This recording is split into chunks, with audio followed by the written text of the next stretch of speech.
Welcome to Pediatric Case Review. I am Dr. Abdelaziz Youssef, and today we will be discussing portal hypertension in children. This comprehensive lecture is designed for pediatric residents and fellows, covering the pathophysiology, clinical presentation, diagnosis, and management of this important condition. We will use a case-based approach to reinforce key concepts throughout the presentation. Let's start with our first case. A 7-year-old child is referred to your clinic with massive splenomegaly discovered during routine examination. The referring physician suspects portal hypertension. What portal pressure measurement defines portal hypertension? Is it A, greater than 5 millimeters of mercury, B, greater than 7 millimeters of mercury, C, greater than 10 millimeters of mercury, or D, greater than 15 millimeters of mercury? The correct answer is C. Portal hypertension is defined as a portal pressure greater than 10 millimeters of mercury. Normal portal pressure is less than 7 millimeters of mercury. When the pressure rises between 7 to 10 millimeters of mercury, this represents subclinical portal hypertension. Clinical manifestations typically appear when the pressure exceeds 10 to 12 millimeters of mercury. This increased pressure leads to collateral vessel formation and the clinical syndrome we recognize as portal hypertension. Here is our second case. A 3-year-old child presents with splenomegaly. Medical history reveals neonatal umbilical venous catheterization. Liver function tests are normal. Which type of portal hypertension is most likely in this patient? Is it A, prehepatic, B, hepatic presinosoidal, C, hepatic sinusoidal, or D, posthepatic portal hypertension? The correct answer is A, prehepatic portal hypertension. This child likely has portal vein thrombosis, a common cause of prehepatic portal hypertension in children. The history of umbilical venous catheterization is a significant risk factor for portal vein thrombosis. Other risk factors include omphalitis and intra-abdominal infections. The normal liver function tests support this diagnosis, as the liver parenchyma is not affected in prehepatic portal hypertension. The obstruction occurs before blood enters the liver, leading to increased pressure in the splenic vein and splenomegaly. This diagram illustrates the classification of portal hypertension based on the anatomical location of the obstruction. Prehepatic causes include portal vein thrombosis and splenic vein thrombosis.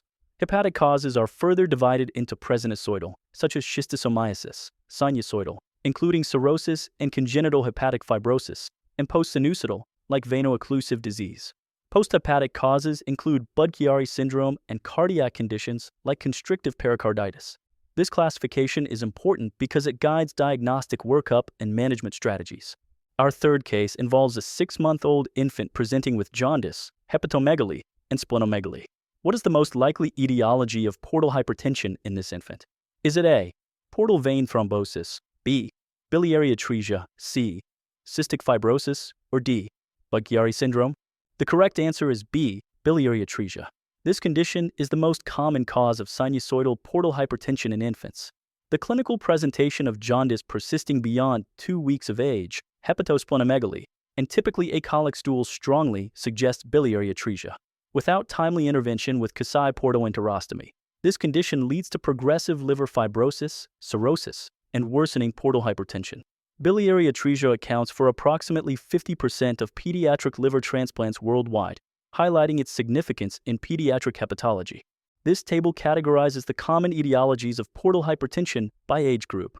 In neonates and infants, biliary atresia, neonatal hepatitis, and metabolic disorders predominate. In children, portal vein thrombosis becomes more common, along with autoimmune hepatitis and Wilson disease. In adolescents, autoimmune hepatitis continues to be important, while non-alcoholic fatty liver disease and viral hepatitis gain prominence. Understanding the age-specific etiologies helps narrow down the differential diagnosis when evaluating a child with suspected portal hypertension. Let's examine our fourth case. A 10-year-old child presents with fatigue, massive splenomegaly, and dilated abdominal veins radiating from the umbilicus. Which of the following is not typically found in uncomplicated portal hypertension? Is it A, hematemesis, B, ascites, C, jaundice, or D, caput medusae? The correct answer is C, jaundice. Jaundice is not a direct manifestation of portal hypertension, but rather indicates underlying liver disease that may be causing the portal hypertension. The cardinal physical finding in portal hypertension is splenomegaly, which is present in nearly all cases. Other common findings include ascites, hematemesis from esophageal varices, and dilated abdominal veins known as caput medusae. These collateral vessels develop as blood seeks alternative pathways around the obstruction in the portal system. The presence or absence of jaundice helps distinguish between portal hypertension with normal liver function versus that associated with liver disease. This diagram illustrates the various clinical manifestations of portal hypertension in children. In the upper body, we may observe spider angiomata and palmar erythema, particularly if there is underlying liver disease. The abdomen shows the cardinal features: splenomegaly, ascites, and caput medusae. Lower extremity edema may be present in advanced cases. Systemic manifestations include growth failure, fatigue, and hypersplenism leading to pancytopenia. Remember that the clinical presentation varies based on the underlying cause, the child's age, and the duration of portal hypertension. Our fifth case involves a 5-year-old child with newly discovered splenomegaly and normal liver function tests. What is the most appropriate initial imaging study for this patient? Is it A, computed tomography of the abdomen with contrast, B, magnetic resonance imaging of the abdomen, C, ultrasound with Doppler, or D, endoscopy? The correct answer is C, ultrasound with Doppler. This is the recommended first-line imaging study for suspected portal hypertension in children. It is non-invasive, radiation-free, and cost-effective. Doppler ultrasound can evaluate liver parenchyma, spleen size, and most importantly, assess portal vein patency and flow direction. It can detect portal vein thrombosis, cavernous transformation, and reversal of flow in the portal system. While CT and MRI provide more detailed imaging, they are typically reserved for cases where ultrasound findings are inconclusive or further characterization is needed. Endoscopy is important, but is used to evaluate for varices rather than as an initial diagnostic tool. This diagnostic algorithm illustrates a stepwise approach to evaluating a child with suspected portal hypertension. The initial workup includes laboratory studies and ultrasound with Doppler. Laboratory tests should include complete blood count, liver function tests, coagulation studies, and albumin level. Secondary testing may include CT or MRI for better anatomical definition and endoscopy to assess for varices. Specific tests are ordered based on suspected etiology, such as viral markers, autoimmune serology, or metabolic studies. Liver biopsy may be indicated when there is suspicion of parenchymal liver disease, but is not routinely necessary for all cases of portal hypertension. Let's consider our sixth case. A 12-year-old presents with splenomegaly, ascites, and esophageal varices on endoscopy. Which laboratory finding most strongly suggests extrahepatic portal hypertension rather than intrahepatic causes? Is it A, elevated transaminases, B, prolonged prothrombin time, C, normal synthetic liver function, or D, elevated direct bilirubin? The correct answer is C, normal synthetic liver function. In extrahepatic or prehepatic portal hypertension, such as portal vein thrombosis, liver synthetic function typically remains normal because the liver parenchyma is not affected. This is reflected by normal albumin, normal prothrombin time, and normal bilirubin levels. In contrast, intrahepatic causes of portal hypertension, like cirrhosis, usually demonstrate abnormal liver enzymes and impaired synthetic function. This distinction is critical because management strategies and prognosis differ significantly between extrahepatic and intrahepatic portal hypertension. Hypersplenism with thrombocytopenia may occur in both types, but is not specific to either. Our seventh case involves an 8-year-old child with known portal hypertension who presents with hematemesis. What is the most likely source of bleeding in this patient? Is it A, gastric ulcer, B, esophageal varices, C, Mallory-Weiss tear, or D, duodenal ulcer? The correct answer is B, esophageal varices. Variceal bleeding is the most common life-threatening complication of portal hypertension in children. When portal pressure exceeds 12 millimeters of mercury, collateral vessels form in the esophagus and stomach, which can rupture and cause massive hemorrhage. The mortality risk is approximately 5 to 10% per bleeding episode in children. Initial management includes resuscitation with fluid and blood products, administration of vasoactive drugs like octreotide to reduce splanchnic blood flow, and urgent endoscopic intervention for variceal ligation or sclerotherapy. While other causes of upper gastrointestinal bleeding exist, varices are by far the most likely source in a child with known portal hypertension. This flowchart outlines the management algorithm for variceal bleeding in children with portal hypertension. Initial steps focus on stabilization, securing the airway, breathing, and circulation, establishing 2 large-bore intravenous lines, and administering blood products as needed. Octreotide is started to reduce splanchnic blood flow. Urgent endoscopy is performed for diagnosis and therapeutic intervention, typically with band ligation or sclerotherapy. For refractory bleeding, balloon tamponade with a Sengstaken-Blakemore tube may be necessary, though this requires intensive care monitoring. Prevention of recurrence includes non-selective beta blockers in selected patients and scheduled endoscopic surveillance with prophylactic band ligation of high-risk varices. Our 8th case involves a 6-year-old child with cirrhosis who presents with tense ascites causing respiratory distress. What is the most appropriate initial management approach? Is it A, therapeutic paracentesis, B, albumin infusion alone, C, high-dose spironolactone, or D, transjugular intrahepatic portosystemic shunt procedure? The correct answer is A, therapeutic paracentesis. When a child presents with tense ascites causing respiratory distress, therapeutic paracentesis provides immediate relief.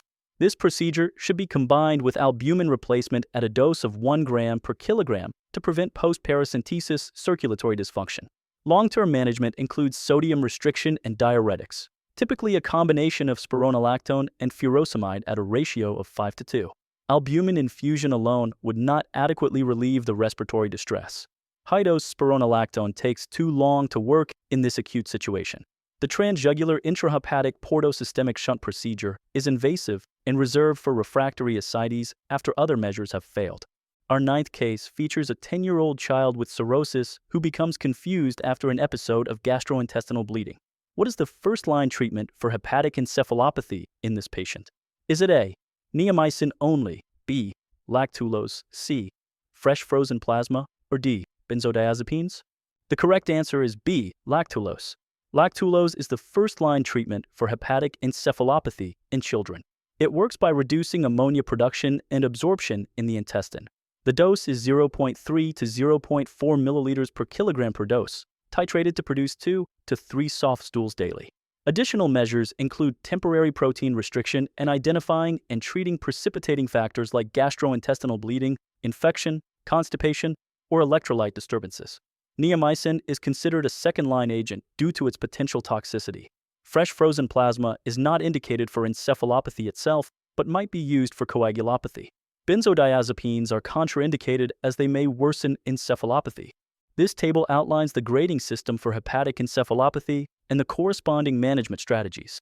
Grade 1 presents with mild confusion and altered sleep patterns. Grade 2 shows lethargy and inappropriate behavior. Grade 3 involves significant somnolence and confusion. Grade 4 is coma.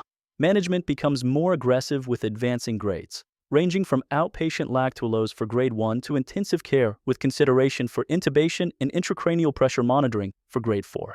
Common precipitating factors include gastrointestinal bleeding, infection, constipation, sedative medications, dehydration, and electrolyte disturbances. Early recognition and prompt treatment of these factors can prevent progression to higher grades. Our 10th case involves a 14-year-old with extrahepatic portal hypertension due to portal vein thrombosis who has experienced recurrent variceal bleeding despite multiple sessions of endoscopic band ligation. What is the most appropriate next intervention? Is it A, transjugular intrahepatic portosystemic shunt procedure, B, mesocaval shunt, C, splenectomy, or D, liver transplantation? The correct answer is B, mesocaval shunt. In extrahepatic portal hypertension with normal liver function and recurrent bleeding despite endoscopic therapy, a surgical shunt procedure is the most appropriate next step. The mesocaval shunt connects the superior mesenteric vein to the inferior vena cava, effectively bypassing the obstructed portal vein. The transjugular intrahepatic portosystemic shunt procedure requires patent intrahepatic portal veins, which are typically absent in long-standing extrahepatic portal hypertension. Splenectomy alone does not effectively address portal pressure and may complicate future shunt surgery. Liver transplantation is unnecessary in this scenario since the liver function is normal and the problem is isolated to the portal vein. This diagram illustrates the various shunt procedures available for managing portal hypertension in children. Selective shunts, like the distal spinorenal or Warren shunt, decompress varices while maintaining portal flow to the liver, potentially preserving hepatic function. Non-selective shunts, such as portocaval or mesocaval shunts, divert all portal flow away from the liver, effectively reducing portal pressure but with higher risk of encephalopathy. The transjugular intrahepatic portosystemic shunt is a non-surgical alternative created using interventional radiology techniques. The choice of shunt depends on multiple factors including anatomy, underlying etiology, liver function, and local expertise.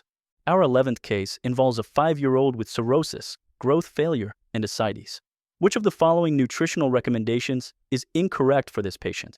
Is it A, increased caloric density, B, severe protein restriction, C, medium-chain triglyceride supplementation, or D, water-soluble vitamin supplementation? The correct answer is B, severe protein restriction. Contrary to older practices, severe protein restriction is no longer recommended for children with cirrhosis and portal hypertension. Current guidelines support providing adequate protein, typically 2 to 3 grams per kilogram per day, to maintain growth and development. Caloric needs are increased to 120 to 150% of recommended daily allowance for age. Medium-chain triglycerides are beneficial as they are directly absorbed into the portal circulation, bypassing lymphatic transport. Both water-soluble and fat-soluble vitamin supplementation is recommended, with particular attention to vitamins A, D, E, and K, which may be malabsorbed due to cholestasis. Our final case features an 8-year-old with Wilson disease who develops new-onset ascites, hypoalbuminemia of 2.5 grams per deciliter, and an elevated INR of 1.8. What is the most concerning immediate complication to monitor for in this patient? Is it A, hepatic encephalopathy, B, spontaneous bacterial peritonitis, C, hepatorenal syndrome, or D, all of the above? The correct answer is D, all of the above. This patient has decompensated cirrhosis, as evidenced by new ascites, hypoalbuminemia, and coagulopathy, putting them at risk for all these complications. Hepatic encephalopathy can develop due to impaired liver function. Spontaneous bacterial peritonitis is a risk with ascites, particularly with low protein levels in the acidic fluid. Hepatorenal syndrome may develop as a consequence of altered hemodynamics and inflammatory mediators. These complications often occur together and significantly worsen prognosis. Preventive strategies include albumin supplementation, antibiotic prophylaxis for high-risk patients, avoidance of nephrotoxic medications, and close monitoring of neurological status. This infographic summarizes the comprehensive management approach for portal hypertension in children. Medical management includes optimized nutrition, diuretics for ascites, beta blockers for variceal prophylaxis, and treatment of specific complications. Endoscopic management involves surveillance for varices and prophylactic band ligation for high-risk varices. Radiological interventions like the transjugular intrahepatic portosystemic shunt can bridge patients to transplant or manage refractory complications. Surgical options range from various shunt procedures to liver transplantation, depending on the underlying etiology and liver function. The multidisciplinary team approach is essential, involving hepatologists, interventional radiologists, surgeons, dietitians, and other specialists. As we conclude this lecture on portal hypertension in children, let's review the key takeaways. Portal hypertension is a serious condition requiring prompt recognition and intervention. Classification as prehepatic, intrahepatic, or posthepatic guides the diagnostic approach and management strategies. Complications including variceal bleeding, ascites, and encephalopathy require specific management protocols. A multidisciplinary approach involving hepatologists, surgeons, interventional radiologists, dietitians, and other specialists is essential for optimal outcomes. Early intervention can prevent life-threatening complications and improve quality of life for these children. Thank you for joining us for this comprehensive review of portal hypertension in children. I hope you found this lecture informative and applicable to your clinical practice. If you enjoyed this content, please subscribe to our Pediatric Case Review YouTube channel for more educational presentations on pediatric topics. We welcome your questions and comments in the section below. Stay tuned for our upcoming lectures on other important pediatric conditions.